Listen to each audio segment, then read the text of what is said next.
Assalamualaikum warahmatullahi wabarakatuh. Kembali lagi di channel Marsha Subiakto.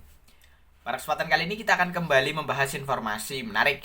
Kali ini kembali terkait dengan seleksi CPNS ya, atau calon pegawai negeri sipil.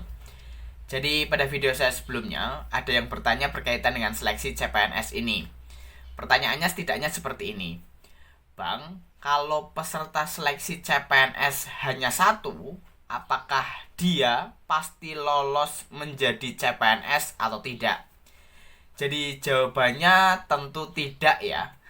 Jadi walaupun peserta hanya satu, tentunya satu peserta ini harus memenuhi seluruh persyaratan terkait dengan seleksi CPNS ini. Dan persyaratan untuk bisa lolos menjadi CPNS ada pada Peraturan Menteri Pan-RB nomor 6 tahun 2024 tentang pengadaan pegawai aparatur sipil negara.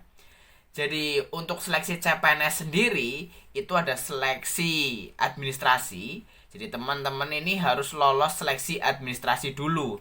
Kemudian setelah lolos seleksi administrasi ada seleksi kompetensi dasar.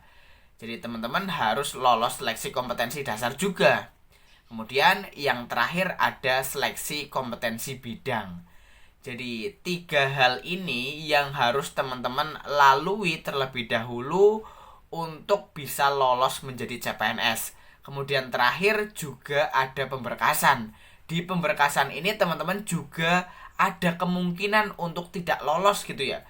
Jadi jika ada berkas yang tidak memenuhi syarat atau tidak sesuai, tentunya teman-teman bisa saja tidak lolos menjadi CPNS. Tetapi kemungkinannya sangat kecil. Dan hal yang paling penting dari ketiga seleksi ini adalah seleksi kompetensi dasar. Jadi pada seleksi kompetensi dasar ini ada nilai ambang batas atau passing grade. Walaupun satu orang nih nggak ada saingannya, tetapi kalau tidak bisa lolos nilai ambang batas atau passing grade pada seleksi kompetensi dasar, tentunya tetap tidak bisa lolos atau melanjutkan ke seleksi kompetensi bidang, sehingga teman-teman tidak bisa dinyatakan lolos menjadi CPNS. Karena syaratnya itu tadi, lolos 3 jenis seleksi tadi, seleksi administrasi, seleksi kompetensi dasar, dan seleksi kompetensi bidang. Karena tidak memenuhi nilai ambang batas pada seleksi kompetensi dasar, tentunya tidak bisa melanjutkan seleksi kompetensi bidang yang pada akhirnya tidak bisa diterima sebagai CPNS. Lalu bagaimana formasinya Bang? Apakah akan tetap kosong? Jadi formasinya tentunya akan tetap kosong sampai pada seleksi CPNS selanjutnya. Dan berbeda halnya ya pada seleksi CPNS tahun 2018. Karena memang banyak sekali yang tidak lolos seleksi kompetensi dasar, artinya tidak lolos nilai ambang batas atau passing grade. Akhirnya Kementerian Pan-RB membuat regulasi baru. Jadi tidak ada passing grade, tetapi nilai tertinggi pada seleksi kompetensi dasar lah yang bisa lolos atau melanjutkan ke seleksi kompetensi bidang. Tetapi tentunya yang sudah lolos seleksi kompetensi dasar atau nilai ambang batas seleksi kompetensi dasar, mereka akan diprioritaskan pada seleksi kompetensi bidang.